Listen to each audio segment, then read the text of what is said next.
Hey, I know I said my next doll would be a Princess Peach doll in honor of Showtime's release, but when someone offers to give me money to make them something, I'm going to prioritize that above all else. Quick little editor's note, I got a couple other freelance jobs and I had a seasonal job to attend to. And the Amazing Digital Circus's second episode came out, so you might be seeing some other things come out first before the Peach doll. Sorry. The Peach doll is coming. Shut up. Be patient. I've already started sculpting her, but making a living is gonna come first.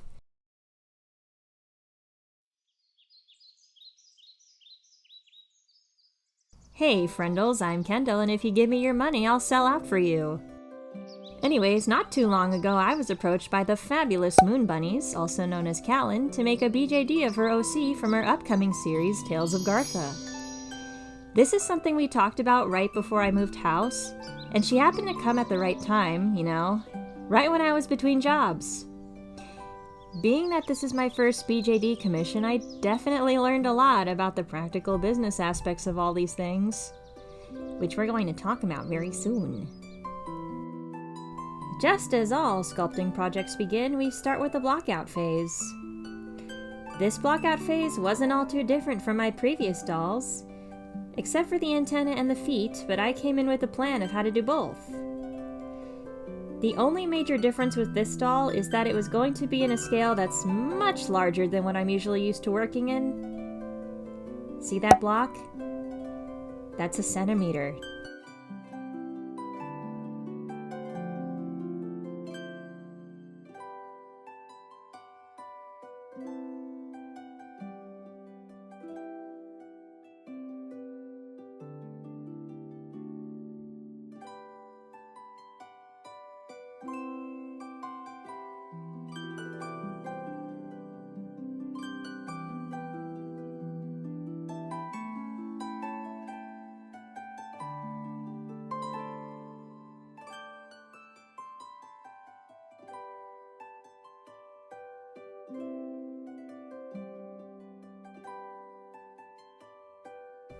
While sculpting in details, I realized that the way the face was drawn in the reference imagery wasn't optimal for properly placing the eyes on a doll.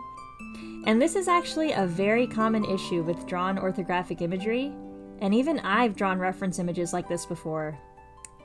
So it's not really a problem. Like I said, I've encountered this multiple times already. Just gotta work with my knowledge of anatomy and do stuff. Yeah.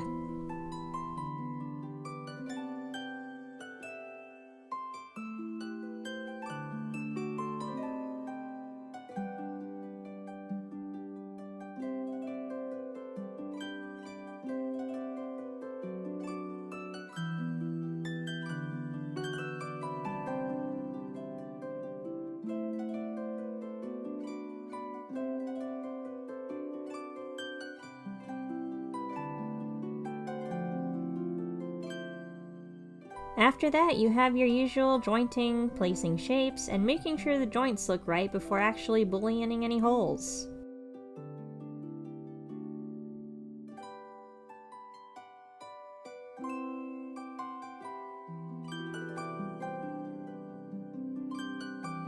Like my other ball-jointed dolls, this one will have magnets for hands, feet, faceplates, but it will also have magnets on his back for potential wings. And while I don't have any experience making doll wings, I do look forward to seeing the wings that Callan's roommate makes. UwU. I really said UwU again. It was in my script. After that, it's the usual jointing process of the head and the other joints, and as usual, I'm not going to explain the head jointing process because it's different between dolls, and it makes me feel pain every time I do it.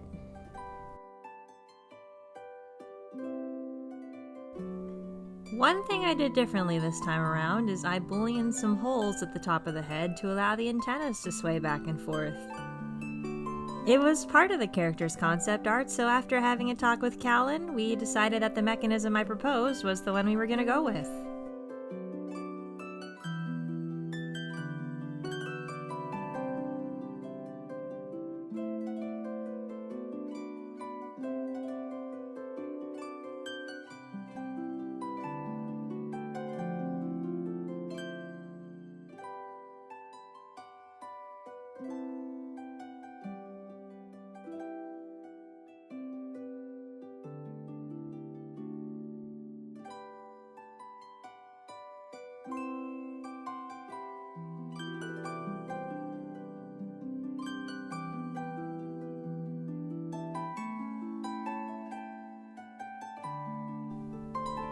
Something I tried to make extra sure of this time around was that some hard edges were more rounded. But to be honest, I didn't soften them as much as I thought, considering the size of this doll. F.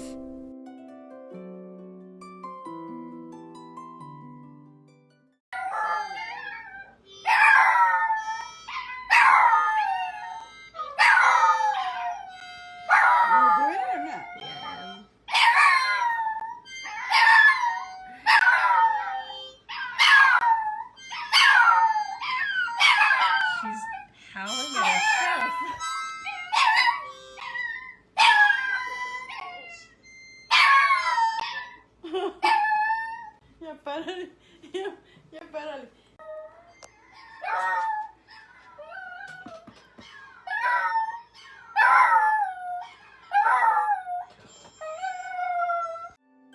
I also do it internally as it makes errors with my printing software less likely, but I found that to be a lot more of an issue when I was using Blender to make dolls. For clarification, I didn't sculpt in Blender. I polygon modeled a doll in Blender many years ago. This is back before going to art school or learning ZBrush, by the way. Before I went to art school, Blender was the only software I had available to me, and I really wanted to have some ball-jointed dolls, but I couldn't afford them, so I decided to try making my own one day. And while I didn't end up actually finishing that doll, I still have it with me, and it kind of just serves as a symbol of how much I've learned since then.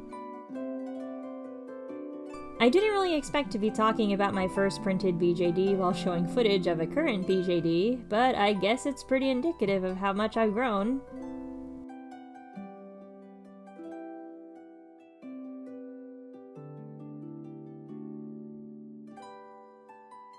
The Boolean jointing process is quite straightforward.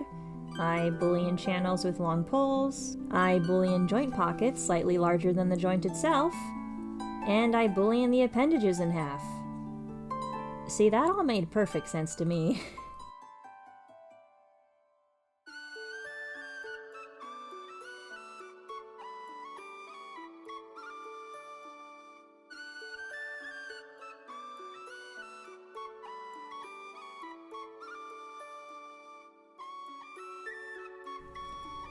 The hip joints were definitely something I was looking forward to trying.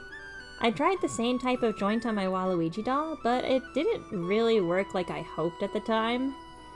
But this time around, it ended up being quite successful. It did take some thinking though, as I was digitally chiseling the grooves into both sides of the joint. The jointing that came after was your typical torso jointing.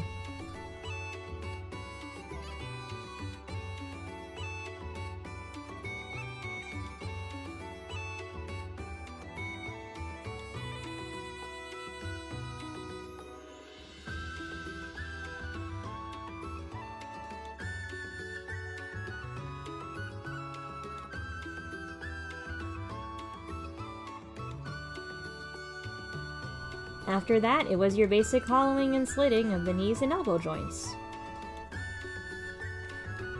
The hands and feet are going to use the same usual magnet connection for easy swappability of hands and feet, even though there's only one pair of feet. Making the feet earlier was quite simple, as I was going for the basic Barbie feet.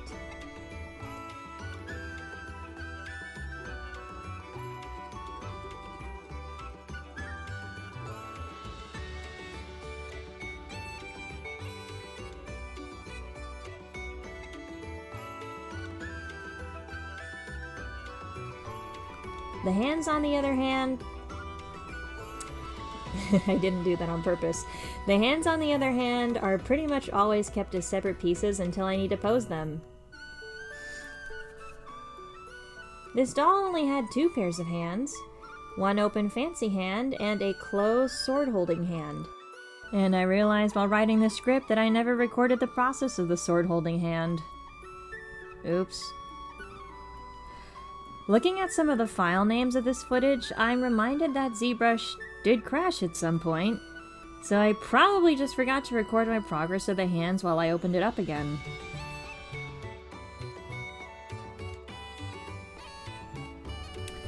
So So at this point in the process, it's just some softening of hard edges, decimating the model for printing, writing left and right indicators on the joints, and it looks like ZBrush crashed again at this point. Or maybe that's the first time it did. I don't really remember. That wasn't the end of my issues though. I mentioned in my Pomni doll video that Miss Pomni was printing with holes in the hat and the faceplate.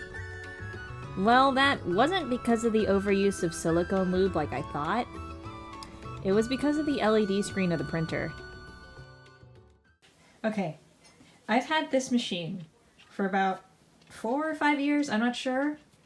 And I'll be completely transparent right now. It lay dormant for about a year after I got it because I just didn't have the time to do anything with it. But ever since I first opened this damn thing, it feels like every other project, something goes wrong. The bar thingy that like levels the printing plate, I had to put that back in place once because it suddenly got disconnected and everything I was printing just looked all wonky. And then the resin tank would break and I had to replace it, but then I had to replace it again because the new one suddenly wasn't working, and I tried everything. I used silicone, I cleaned it every time, everything just goes wrong. Maybe this is user error, I don't know, maybe I'm the idiot, I don't know. But now, and this was happening with my Pomni doll too, look at this. So I look at the printer, and I realize the problem is that the UV LED screen just suddenly had spots, and that's going to leave holes like this. This happened with the Pomni doll, and I swear, ever since I got this thing, it's always something. And you know what?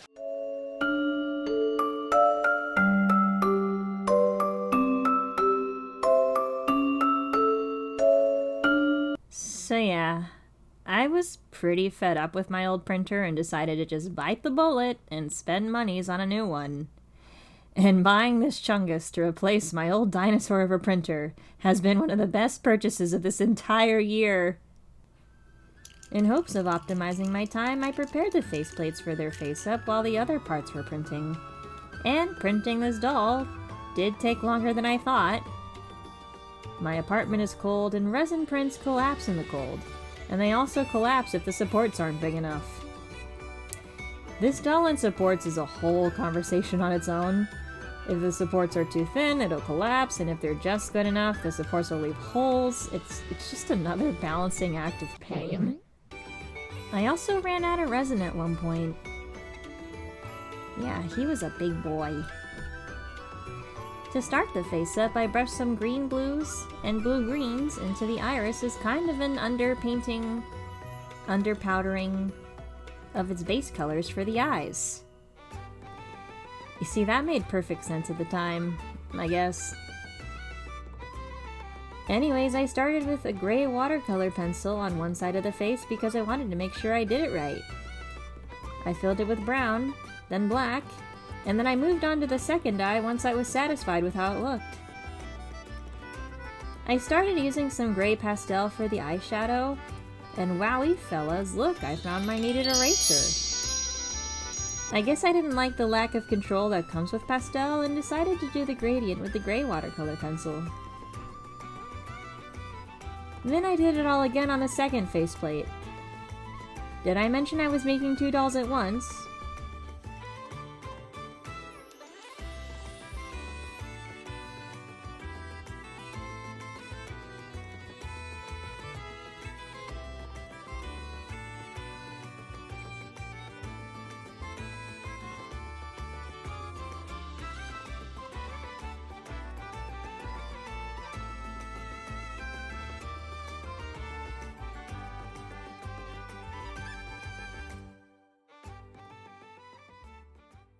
Puppy, you did it bad. You can't do that.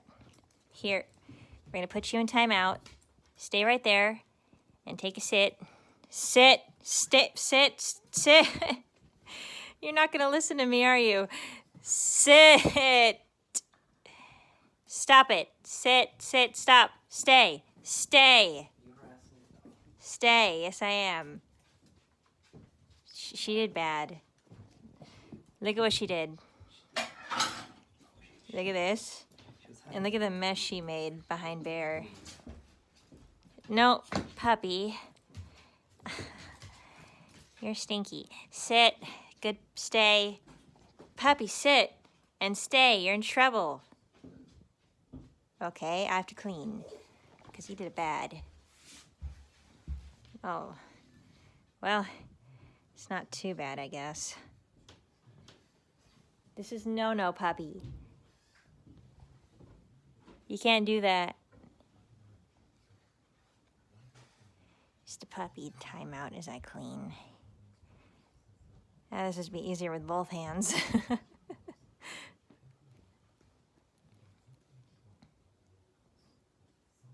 Okay. This is Mom's shoe, too. She's gonna be mad. Okay. See that? You can't do that, okay? That's a no-no. You're stinky. Okay, you can go. As is tradition, I gave the faceplates a spray of Mr. Super Clean and started deepening the colors like black, white, gray, and I even started using a watercolor brush to apply the color more smoothly.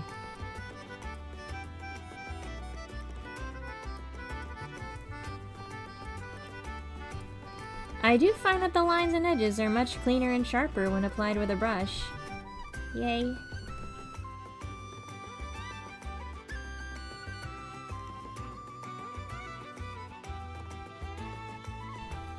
Revisiting the eyes, I draw in the pupils with my watercolor pencils while also dabbing the painted lines with a wet brush. And doing that just made a puddle of watercolor pigment, so yeah, we're just gonna go with it. While things like the eyes or the first faceplate were drying, I moved on to beefing up colors on the second faceplate, making sure all of the details are nice and sharp and purty.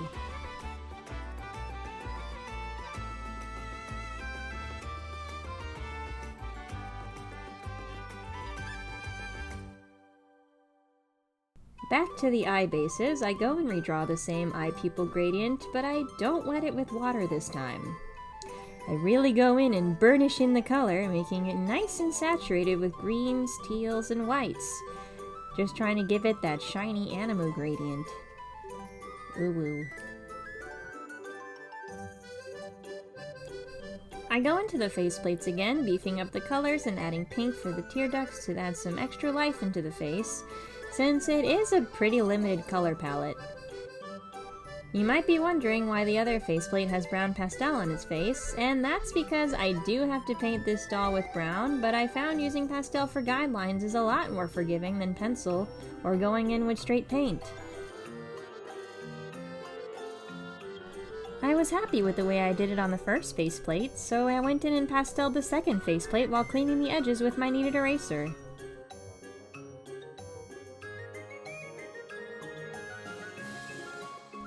Get ready to feel pain, because when I was adding some more saturated colors on the doll's face, I guess I tried to erase something with a wet brush, and that wet brush still had green watercolor on it, and oh my god. Yeah. Hard oops. I tried to wipe it off with water, and that didn't work. I tried to paint over it with white gesso, and it looked absolutely awful. So I was kind of internally freaking out, thinking I just ruined a lot of work. But something inside me said, "Send it off." So I did exactly that, and crisis averted. Oh man. Going back to the eyes, I used some acrylic paint to make the colors nice and saturated. Knowing this is the last layer of colors, I went in and added some glitters inside of the iris for some special sparklies. This never goes right any of the times I try it, so I'm gonna try.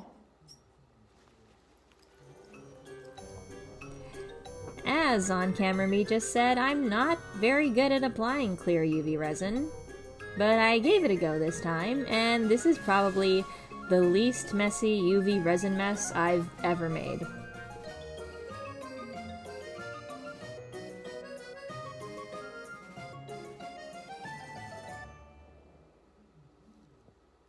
I need to close the window. Once I listened to my intrusive thoughts about UV radiation from the sun, I grabbed this match ampule thing I got for my birthday, lit a match, and tried to do that thing that resin pros do with a blowtorch. I honestly couldn't tell you if this made a difference.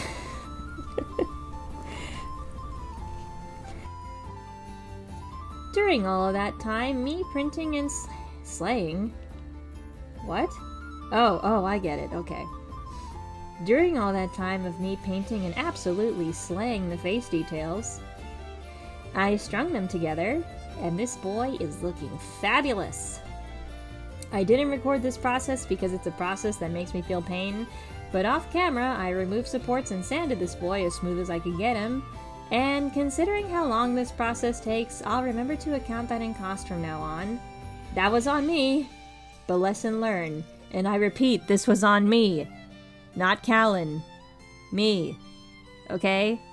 You get it? We clear? Good. Another thing about sanding is I went and paid special attention to the fingies because I really didn't want support holes to show on those. This is gonna sound weird, but I have like this strange anxiety complex about sanding indoors. And if I do sand anything indoors, I do it exclusively with like wet sandpaper and all that. And I try to avoid using my Dremel at all. Unless I absolutely need to, and if I do, I use it in the bathroom with the ventilation on, and I make sure that the tips are always wet, or I do it in the front porch, which is super impractical because the cord, like, it's not very long. So if I'm sitting on the front porch, which is like not even a porch, it's just a few steps up to the door, I'm like sitting right against the front door. Very uncomfortable. My leggies will hurt. So yeah, before I sanded the fingies on the doll with my Dremel, I was wet sanding the doll with sandpaper. And there are places like the back of the antenna and the head that had support holes that weren't filling with epoxy, which is really unfortunate. But once the fingies came along out of the printer, I started using my Dremel in the bathroom because it has this really strong ventilation, and I don't want to make any of my pets or my family sick, especially not somebody like myself who's like predisposed to potentially getting the cancers later in life, but I don't even know why I ended up butt on that sentence. The Dremel was really good at smoothing the fingies and keeping the fine details, but after I mailed the doll to Callan, I did find myself wondering, like, why didn't I just sand those stubborn holes on places like the antenna with my Dremel now that I can efficiently use it indoors without hurting anyone? I guess it didn't occur to me and I had already painted a lot of the doll by the time. But yeah, I refined the fingers. Yeah, I definitely feel stupid about a couple things. Don't get me wrong, I definitely learned a lot. You know, I say that with every project, don't I? But it's true, I always seem to learn something that I didn't know before, but then again, you can say that about just existing in life. I don't mean to get philosophical, I'm recording this part unscripted right now. Anyways, to move on to address the footage that's actually playing while I talk, I made some hooks with wires and I made sure to fold the wire in half before bending them into their necessary hook shapes. I folded the wire on itself to make it a lot stronger for a doll this size. Using my favorite clear glue, I added some magnets to all the required magnet openings. I learned my lesson with gluing magnets in the wrong way, so I took some washi tape I don't care about and put it on one side of every magnet. And I really should have done that for the past few projects. It made my life a lot easier. Once the magnets are dry, I added some UV resin to make sure they can never leave. Ever.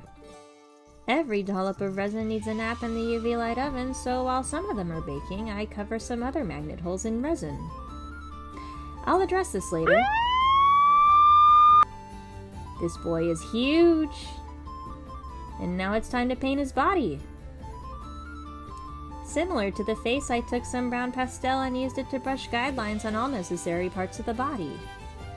Using my kneaded eraser, I straightened up all shaky edges to crisp perfection, bending him in all necessary ways to make sure the body paint will look cohesive. I decided to take special care to mix a paint color as close as I can to the reference imagery, and that turned out to be a lot harder than I thought. At first the brown I made was very yellow based, but then it was too yellow, so I started adding blues and reds to make a more purplish brown. Eventually I was satisfied and scraped it into a bag to use it later. Once it was time to paint, I made some light purple before mixing it in with the special brown. Then I painted the color on the pieces.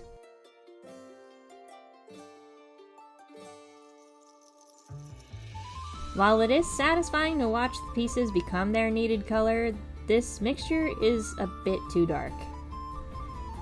I kind of fell down a rabbit hole trying to mix the right color after this.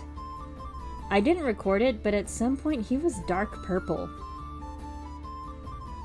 So yeah, trying to find the right color was a lot of trial and error, and because of that, I have a lot of footage.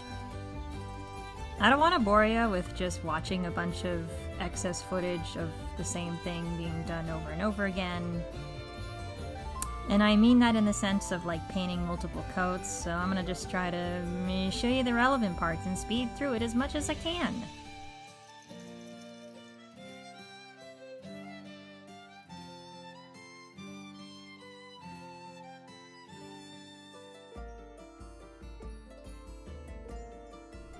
So acrylics do tend to dry about a few shades darker, and I eventually decided it might be worth my time to buy the right color. Looking closely at the pieces, you can see there's some color variation. So I went to my local craft store and bought some special brown that was almost perfect. I spent all that time making a custom color when the perfect base was right in front of me! But it's okay, it's fine. I mixed it with some light purple and started painting it on the antennas. Okay, let me explain my thought process on this, because I know the character art has a gradient. So my plan at the time was to paint a watered down gradient from the tip to the joint, and then I was going to sand the tips and hopefully sand down a nice gradient. And spoiler alert, this didn't do jack. I didn't know that at the time, so I painted the other pieces in this color, finally being satisfied with the color, and I made dang sure to save it. So giving the painted antenna the swiggity sandy, yeah, that wasn't what I hoped for, so I decided to just use some white to hopefully make a pretty gradient.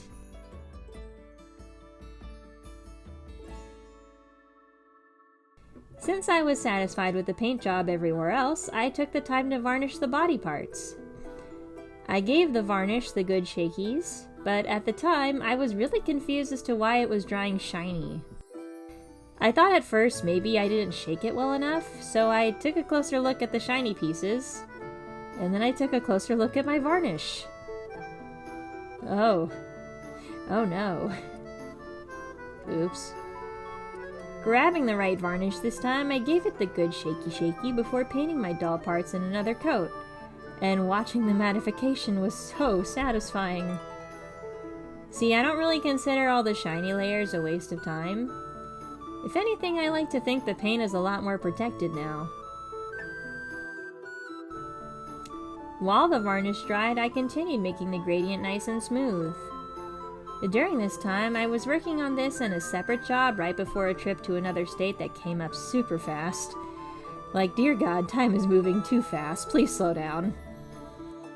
So before I left, I started making sueding patterns out of masking tape. I was almost done with the sueding pattern by the time I left, but one red eye later, I was suddenly in Maryland eating Old Bay ice cream.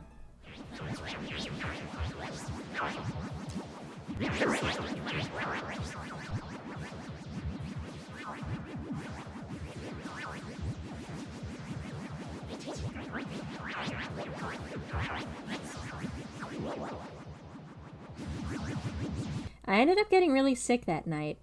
Not from the ice cream, but because I had no sleep during the past Earth spin, so like 24 hours or something. And that'll mess you up pretty bad. I enjoyed my trip and came back to making a sueding pattern using some cotton batting that is a nice tan color that I think matches the doll quite nicely. Some simple stickies of tacky glue hold the cotton piece in place and protect the paint on the joints.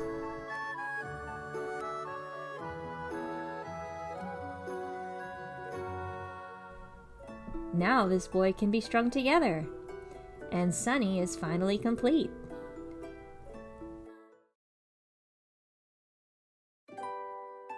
See, I really love seeing a project come to completion.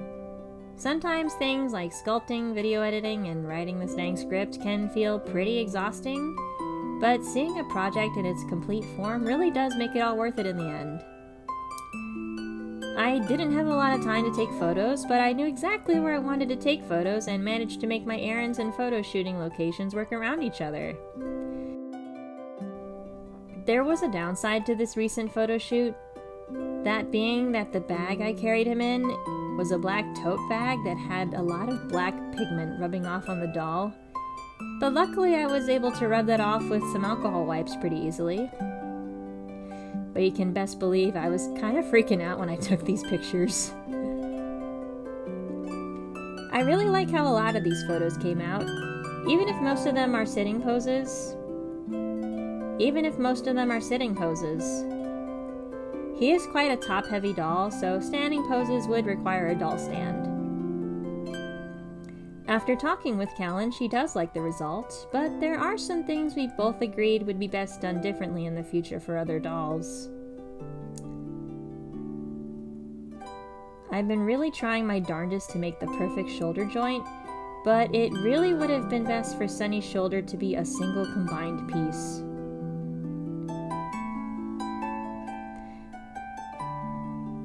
I need to learn to make the majestic slouching shoulder joint from a BJD master somehow. It's been eluding me for so long. Another thing was the waist joints do allow for some flexible poses, but they are kind of floppy. This was something I noticed in my Waluigi doll, but at the time, I kind of just assumed it was because of the scale of Sunny. Having a torso separated into 2 pieces may be more stable than a torso separated into 3. There's also other things like paint chipping being kind of an inevitability, and I'm sure many other doll customizers may have experienced this already. After that photo shoot, it was time to package him, making sure he's nice and snuggly in his bubble wrap cocoon. I also made sure to include some other goodies before sending him off to his new home. I'm really happy with how Sunny came out, and I can't wait to see the additions Callan and their roommate bring to this doll. Be sure to check out Moon Bunnies and their current project Star Palace, which is currently on its 10th and last chapter. I know I kind of tend to take forever to finish editing anything. I mean, I could make excuses and say things like I got sick, my mom got sick, all this other kind of stuff, freelance jobs, blah-de-blah-de-blah. So I kind of learned recently that my ADHD affects my life a lot more than I thought. And I'm doing things to remedy that now, so hopefully I can do things more quickly. If you'd like to see more from me, please check out my card linked in the description for my Instagram, Twitter, and many other social media sites. If you'd like to see more of my work or would like to hire a freelancer for your project, please check me out at CordeliaLabelle.com. That's KORDELIAHLIBELLE.com, and contact me through the listed email. I hope you're all doing well, and if no one told you today, the world wouldn't be the same without you. Know that you're valued and make my world a better place every day. Happy Easter, Happy Purim, have a blessed Passover, and shalom.